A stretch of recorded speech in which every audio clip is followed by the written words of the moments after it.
Beef को लेकर BJP अध्यक्ष अमित शाह का बयान सामने आया है, जिसमें अमित शाह ने कहा है कि जहां बीजेपी की सरकार है वहां बीजेपी ने गो हत्या बंद कर दी है। हाल ही में हमारी सरकार ने महाराष्ट्र और हरियाणा में गो हत्या पर पाबंदी लगाई है।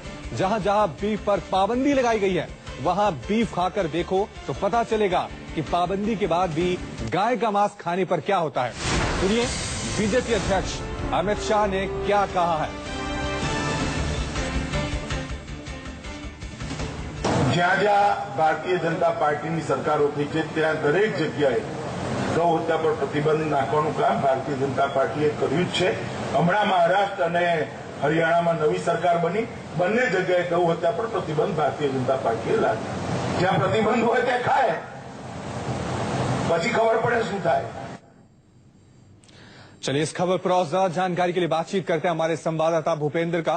भूपेंद्र, ये बताएं कि कल एक बयान आया था किरण रिजिजू का कि मुझे कोई रोककर दिखाए मैं बीफ खाता हूं। आज बीजेपी अध्यक्ष ने भी बयान दे दिया है कि एक बार जहां बैन लगाए वहां खाकर देखें, तो किस तरह से लिया जाए इस बयान हमारे संवाददाता भूपेंद्र का।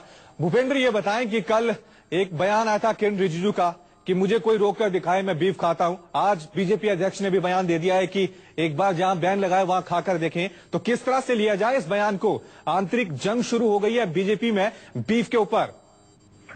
देखिए, इन बयानों को देखिए तो बिल्कुल यही प्रतीत होता है रवि, क्योंकि जिस तरह से ये बयान आ रहे हैं, पहले उन्होंने बीफ को लेकर इस तरह का बयान दिया कि रिजिजू ने कि उत्तरांचल और वहाँ के लोग जो है बीफ खाते हैं और वो भी बीफ खाते हैं। पहले इस तरह का जैसे वकील का बयान आया था कि जिन्हें बीफ खाना है वो पाकिस्तान चले जाए, उसके बाद इस तरह का बयान, और अब अमित शाह का यह बयान। गुजरात में कल सूरत में वो अपनी रैली कर रहे थे और रैली के बाद उन्होंने प्रेस रिपोर्टर से बात की और उसी दौरान उन्होंने ये बात कही थी कि जहाँ पर बीफ पर प्रतिबंध है, जैसे कि महाराष्ट्र और हरियाणा में उनकी सरकार बनने के बाद लाया गया है, गुजरात में है, तो इन जगहों पर बीफ खाए तो उन्हें पता चलेगा क्योंकि कानून यहाँ पर प्रतिबंध है और अगर ऐसा कोई करता है तो वो गैर कानूनी हो जाएगा। तो जाहिर सी बात है उस पर कानूनी कार्रवाई की जाएगी। एक मतलब उनका ये था। लेकिन जिस तरह के बयान सामने आ रहे हैं, कहीं न कहीं ये एक तरह से अंदरूनी कला और इस तरह की चीजें सामने आ रही है। जी भूपेंद्र, ये भी जानना चाहिए कि जिस तरह का बयान आया तो वो बीजेपी अध्यक्ष ने दिया है, तो ये मान सकते हैं कि बीजेपी ने अपना एजेंडा सेट कर दिया, अपने मंत्रियों और सभी नेताओं को ये संदेश दे दिया है कि बीफ के ऊपर हमारा ये एजेंडा है,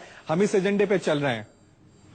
बिल्कुल, इसे साफ तौर पर लेना चाहिए क्योंकि ये बयान बीजेपी अध्यक्ष अमित शाह का है। और जैसे कि आपने देखा होगा, जब से मोदी सरकार बनी हुई है, जो निर्णय लिए जा रहे हैं, जिस तरह की उनकी अहम भूमिका रही है, अहम किरदार निभा रहे हैं अमित शाह, जाहिर सी बात है कोई भी अगर एजेंडा तय होता है तो उसमें उनकी बहुत बड़ी भूमिका होती है। और जिस तरह से पहले नकवी का बयान, उसके बाद किरण रिजिजू का बयान और उसके बाद अमित शाह ने जो बयान दिया है, वो साफ तौर पर संकेत दिया जा रहा है तमाम लोगों को कि ये पार्टी का एजेंडा है, ये पार्टी की लाइन है और इसके अलावा कोई दूसरी बात न की जाए। तो ये कहीं ना कहीं एक संकेत देने की भी कोशिश की गई है और एक अपनी स्थिति भी स्पष्ट करने की कोशिश की गई है कि बीजेपी सरकार, मोदी सरकार इस लाइन को लेकर चल रही है।